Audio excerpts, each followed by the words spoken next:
Salut, c'est Frenchy Glam Fashion. Nous sommes toujours sur le thème du mariage. Aujourd'hui, on va voir les 10 bonnes raisons de se marier. Après avoir identifié certaines mauvaises raisons pour lesquelles beaucoup de jeunes filles ou de jeunes hommes se marient, en tout cas les plus courantes, on va maintenant examiner les quelques bonnes raisons pour lesquelles, oui, tu devrais te marier. Sache qu'un mariage en bonne santé, réussi et divin englobera la plupart, mais pas forcément toutes les raisons que je vais te citer.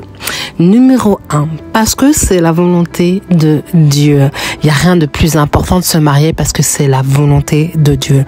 C'est peut-être la raison la plus importante de tout.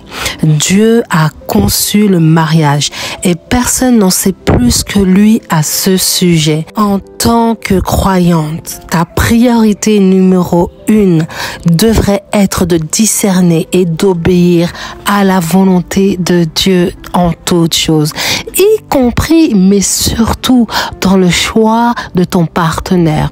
Pour une raison inconnue, que ce soit par manque de connaissances, ou de foi, il y a beaucoup de croyants qui ont du mal à placer leur confiance en Dieu dans ce domaine de leur vie, alors que c'est vraiment le domaine dans lequel tu dois faire confiance à 100% à ton créateur.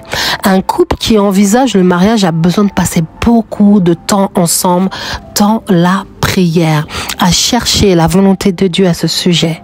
Ce n'est pas parce que vous êtes tous les deux chrétiens qu'automatiquement vous êtes compatibles pour le mariage.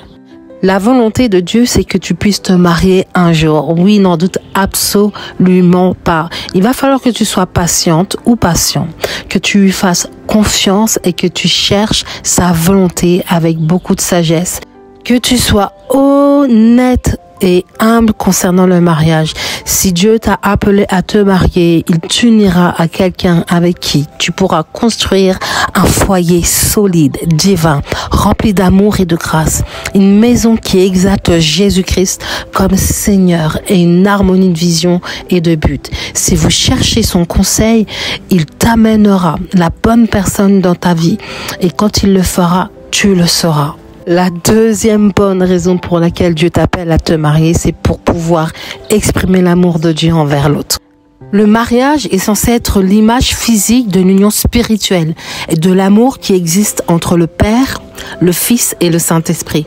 Et il dépeint également de l'amour de Dieu pour son peuple et l'amour de Christ pour son Église.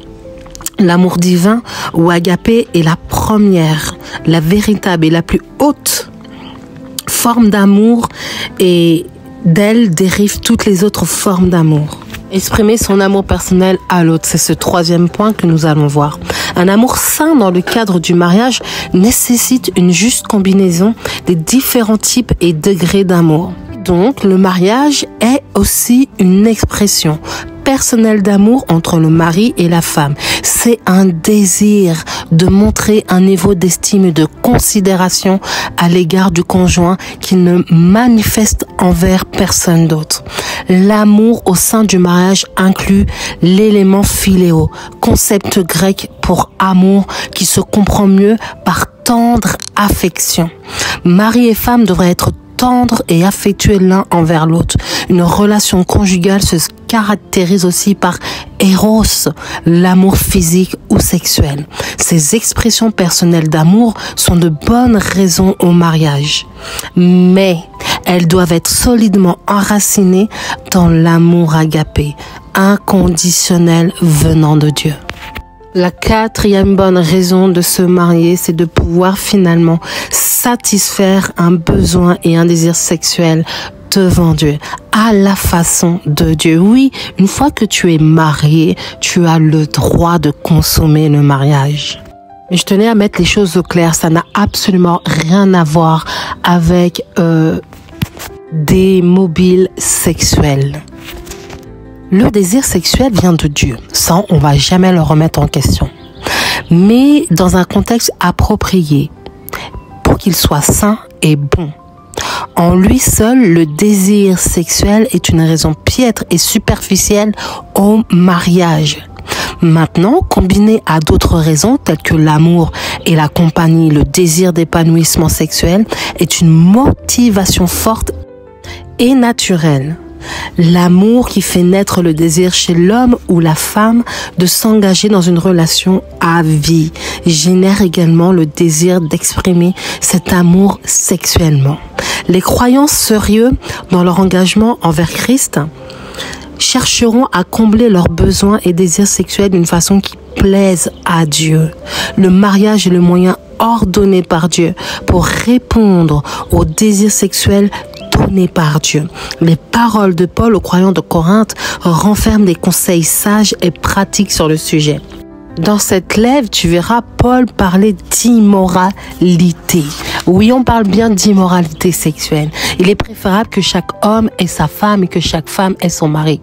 Que le mari accorde à sa femme ce qu'il lui doit et que la femme agisse de même envers son mari. Car le corps de la femme ne lui appartient plus, il est à son mari. De même, le corps du mari ne lui appartient plus, il est à sa femme. Ne vous refusez donc pas l'un à l'autre. Vous pouvez certes, en plein accord, l'un avec l'autre, renoncer pour un temps à votre relation conjugale. Si l'un d'entre vous veut se consacrer davantage à la prière, mais après cela, reprenez vos rapports comme auparavant. Il ne faut pas donner à Satan l'occasion de vous tenter par votre incapacité à dominer vos instincts. On parle d'instinct, on parle de ce que la chair, le corps est appelé à faire de manière consciente ou inconsciente. Et j'aimerais cependant dire aux veufs et aux veuves que c'est une bonne chose de continuer à vivre seul comme moi. C'est ce qu'il disait. Toutefois, s'ils ne peuvent pas se maîtriser en ce domaine, qu'ils se marient, car mieux vaut se marier que de se consumer en désir insatisfait. Tu pourras le retrouver en 1 Corinthiens 7, de 1 à 5 et de 8 à 9. Tu l'as compris, le mariage, c'est le moyen ordonné par Dieu pour répondre aux désirs sexuels donnés par Dieu. Numéro 5, le désir de fonder une famille. Le désir d'avoir des enfants est un désir qui vient de Dieu, mais ce n'est ni une raison première, ni même une raison nécessaire au mariage. Il y a beaucoup de couples mariés heureux sans enfants. Qu'ils l'aient choisi ou non, le succès et le bonheur dans un mariage ne dépend pas de la présence d'enfants. Les enfants sont une merveilleuse bénédiction. Ils enrichissent un mariage. Et ces couples qui désirent des enfants désirent une bonne chose. Et le psaume 127 au verset 3 à 5 te rappelle cet héritage, te rappelle cette récompense que Dieu te fait. Numéro 6, la compagnie. Le désir d'avoir un compagnon est une raison honorable de se marier. Nous avons tous été créés avec ce besoin inhérent d'avoir un meilleur ami, un ami intime ou un compagnon. Malgré le fait qu'une telle relation de camaraderie ou d'amitié puisse exister hors du contexte du mariage, la camaraderie forgée entre un mari et une femme reste particulièrement riche et profitable. Les humains sont des êtres sociaux, créés pour apprécier les autres et s'épanouir en leur compagnie. Quand Dieu créa le premier homme, il ne lui a trouvé aucune aide convenable parmi toutes les autres créatures, à part Ève. Ça veut dire qu'un mari et une femme devraient être les meilleurs amis et compagnons de vie. Le mari devrait être le meilleur ami et compagnon de sa femme. Et réciproquement, le mariage a été conçu pour la compagnie. 7e point, pour tout partager ensemble. Et il y a beaucoup de vérité dans ce vieux proverbe qui dit que lorsque nous partageons notre peine, elle diminue de moitié. Et lorsque nous partageons notre joie, cette dernière est doublée. La douleur et les moments difficiles de nos vies sont moins lourds à porter quand nous avons une âme sœur avec qui les partager. Notre joie et nos éclats de rire se multiplient. Quand nous avons un compagnon qui participe, l'amour divin qui unit un homme et une femme crée en eux le désir de tout partager avec l'autre, et en particulier l'aventure quotidienne de la vie. Le mariage est conçu pour l'homme et la femme qui ont décidé de vouloir passer le reste de leur vie ensemble dans une relation d'amour mutuel, de respect et de partage. C'est pour ça qu'il est super important de ne laisser jamais personne vous diviser et vous empêcher d'être un ou d'être proche ou de pouvoir vous confier l'un dans l'autre. 8e point, pour travailler ensemble afin de combler leurs besoins respectifs. Le mariage est taillé sur mesure pour offrir à l'homme et à la femme l'opportunité de travailler ensemble à combler leurs besoins légitimes. Ensemble et avec une ferme assurance en Dieu, ils peuvent relever tout défi et vaincre tout obstacle. Un homme seul est facilement maîtrisé par un adversaire, mais à deux, ils pourront tenir tête à celui-ci et une corde à triple brin n'est pas vite rompue. 9e point, pour optimiser le potentiel de l'autre. La clé d'une vie réussie est de mourir vide, de maximiser votre potentiel en apprenant à penser et à agir au-delà de vos propres limites. Dans un mariage réussi, les deux partenaires sont engagés à s'entraider pour que chacun atteigne son plein potentiel. Le désir d'aider la personne que vous aimez le plus à devenir tout ce qu'il ou qu'elle peut être est une motivation saine en mariage. Le cadre du mariage offre un environnement idéal dans lequel mari et femme peuvent s'efforcer d'exprimer leur plein potentiel sur le plan personnel, spirituel et professionnel. En partenariat ensemble, ils peuvent s'encourager, s'édifier, prier l'un pour l'autre, défendre l'autre, se challenger, se réconforter et affirmer l'autre. Et le 10e point, pour stimuler la croissance spirituelle, parce qu'il vient de Dieu, le mariage est conçu pour les croyants, des hommes et des femmes qui marchent par la foi et non par la vue, et qui vivent chaque jour une relation d'amour personnel avec Jésus-Christ. Mari et femme devraient tous deux s'encourager continuellement à grandir dans le Seigneur. Ils devraient adorer ensemble, prier ensemble, lire et discuter des Écritures ensemble et être redevables l'un envers l'autre de leur marche spirituelle avec Christ de manière structurelle. Je t'invite à lire Éphésiens 5:23. Le mari, en effet, est le chef de sa femme comme le Christ est le chef, la tête de l'Église. En raison de sa position de leader et de sa soumission à Christ, il revient au mari de donner le ton et la direction en vue de la croissance spirituelle de la famille. Mais c'est au mari et à la femme de porter ensemble la responsabilité de la santé spirituelle de leur mariage, de leur famille.